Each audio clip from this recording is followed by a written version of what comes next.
Oh, I got engaged. Oh, wow. That's great. What's her name? Kiko. She's one of the science crew. You got engaged to someone you just met? Buzz. I met her 3 years ago. Oh, right. Right.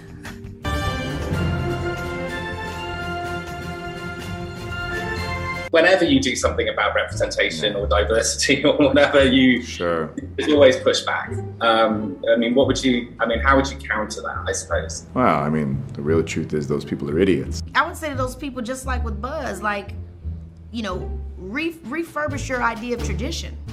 Understand that it's to infinity and beyond. It's time to move forward. It's time to accept and look and enjoy all the faces that have always been there. You know what I mean? They always been a part of the picture. You just try to paint them out. So that's also what this is about. It's about this is what it looks like. This is what it's always been, and to infinity and beyond. Yes.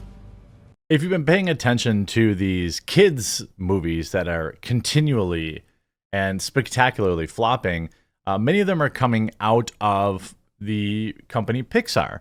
And over the past couple of years, you'll notice a pretty dedicated effort, a pretty pointed effort by the staff over at Pixar to indoctrinate, to push the message on kids. And it looks like now perhaps they are suffering a little bit of regret. They haven't come out directly to say it, but certainly I think one could connect the dots here, and it's not that much of a stretch to hear the the man in charge of Pixar has now come out to say they've, quote, drifted too far from their storytelling roots. I mean, I don't know what you think maybe that means, but to me, it's pretty clear they know they've lost the plot. They're years and years removed from classics like Toy Story, and more now than ever, they rely on gender ideology to promote their films, which is making parents stay away from the theaters. A new report, this is via boundingintocomics.com, details that Pixar chief Pete Docter believes the animation company has, quote, drifted too far from its storytelling roots. Well, yeah, because you just push propaganda now. The New York Times' Brooks Byrne described a Zoom interview that he conducted with Docter that primarily revolved around the failure of Elemental that Disney is now attempting to spin as a success, given the movie had longer legs at the box office than initially expected. It did. It randomly brought in like a couple $100 million. Like, people kept going to see it because there was really nothing else to see. According to the numbers, Pixar's latest animated release, Elemental, only grossed $29.6 million in its opening weekend. However, the film did go on to earn $154 million at the domestic and added another $333 million internationally, predominantly South Korea, with $55 million for a global gross of $488 million. Given the film's estimated $200 million production budget, the movie needed to hit at least $500 million to break even after you factor in the movie's marketing budget as well as the box office split that theaters take. That's a good ad. A lot of people forget to explain that, but remember, when they say a movie made $100 million at the box office, the people that made the movie don't get all of that. It's usually half or less. According to Barnes, Docter placed the blame on Walt Disney executives who moved Pixar films from theatrical releases to Disney Plus releases. For a start, Docter said, Disney had undercut Pixar as a big screen force by using its films to build the Disney Plus streaming service. He reportedly pointed to Soul, Turning Red, and Luca all being released on Disney Plus instead of getting theatrical releases. I thought that Turning Red did get one. I don't know, maybe not. Docter claims that this change shifted the way viewers looked at Pixar films. There has been an overall shift in viewing habits that have resulted as a result of the lockdowns, but also specific to Disney Plus. We've told people, hey, all of this is going to be available to you on Disney Plus. Well, any idiot could have seen that coming. I mean, you're literally cannibalizing your own viewers. Why would I pay $20 in the theater to see it right now when I could wait a couple months and watch it for what I'm already paying Disney Plus? I mean, I bought a little popcorn machine for my house. It took a while to dial in to make the popcorn taste good and figure out the right kernels to get so it wasn't chewy. But now I can watch movies at home, excuse me, with movie theater popcorn for no additional money. What I used to do is I used to just drive to the theater and buy a bucket of popcorn too. He made similar comments in an interview with Variety back in June. He told the outlet, "We made Soul for the big screen. We looked at every frame. There's so much detail, gorgeous imagery, and work that was done that you can't quite appreciate on a smaller screen. However, there was lockdowns going on. On one hand, we were so thankful that there was Disney Plus so that we could release the film and people could see it. Otherwise, it would just sit on a shelf for a year and a half. In the long run, there may have been a bit of a mixed blessing because we've trained audiences that films will be available for you on Disney Plus and that it's more expensive for a family of four to go to the theater when they know they can wait for it to come out on the platform." Well, no kidding. The cost for a family of four to go to the movies and get moderate snacks, right? Like everyone gets like a small drink. You get a popcorn, maybe two popcorn, a couple snacks or something, is over $100. I mean, over $100 to go see a movie and then have that movie push like gender ideology on your kids. People are just opting out of that. There's a shared experience as well. You get to see it in a room with strangers, and there's something about the energy that comes from other people that makes the whole experience more vibrant and interesting. Disagree. Entertainment analyst and commentator Yellow Flash, too, a shout out to Yellow Flash, reacted to the doctor's comments saying, "You can blame Disney for some of the problems when it comes to what's going on with Pixar.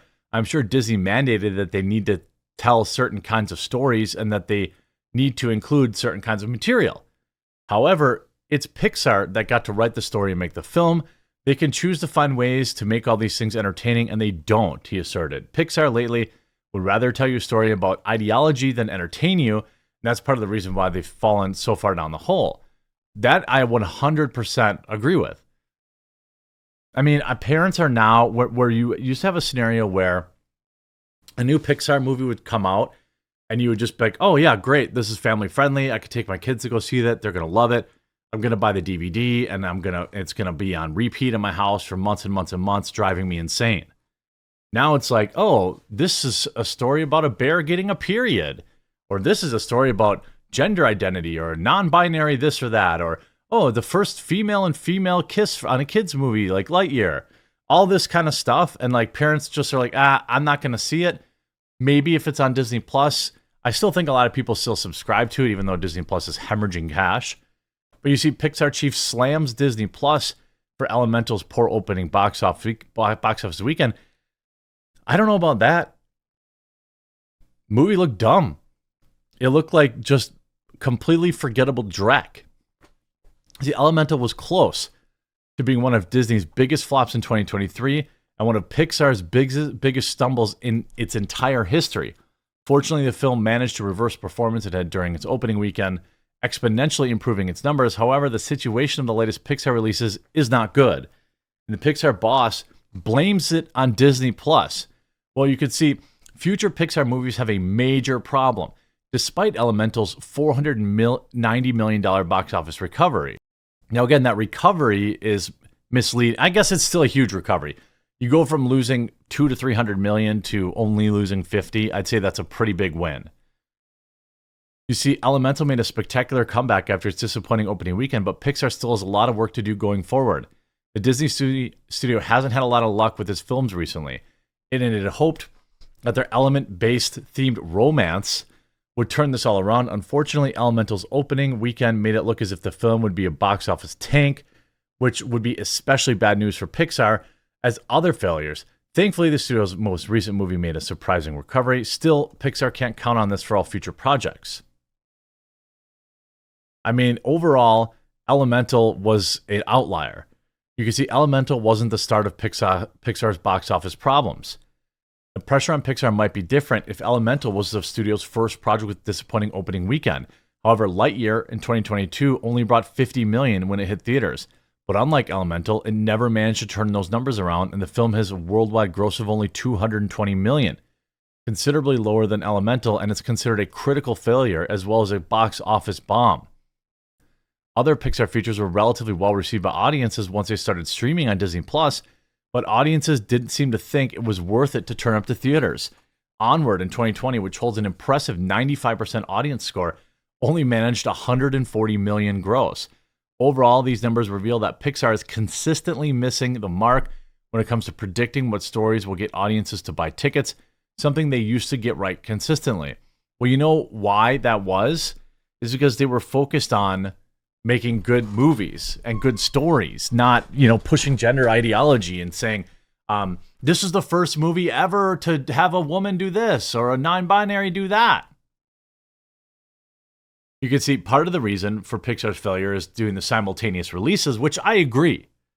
To be honest, even if there's like a movie that I absolutely want to see in the theater, and even if it's $20 to watch it from home, I still opt to watch it at home. Make some popcorn. It's still cheaper than going to the theater. I don't have to have some weirdo coughing on me, get sticky floors and all this kind of stuff. Pixar is in huge trouble because it's not just that, its availability on Disney Plus at the same time of release hurts it. It's that people don't see the value. People don't want to pay $20 and go see it right now. They'll wait for it whenever they want. This is a rude awakening for Disney. It's that people don't really value their movies as much as they thought. In particular, these just endless generic, kids cartoons. Because there are other options out there that won't have indoctrination in them. For example, like Disney Wired's Bent Key and other, older movies that people have on physical media that they would rather show their kids than worry about first having to watch it and screen for any weird hidden messages about gender ideology, which they have talked about, their not so secret gay agenda, which is their words and not mine. So, keep going woke. I'm here for it. I'm here for Disney's continued collapse.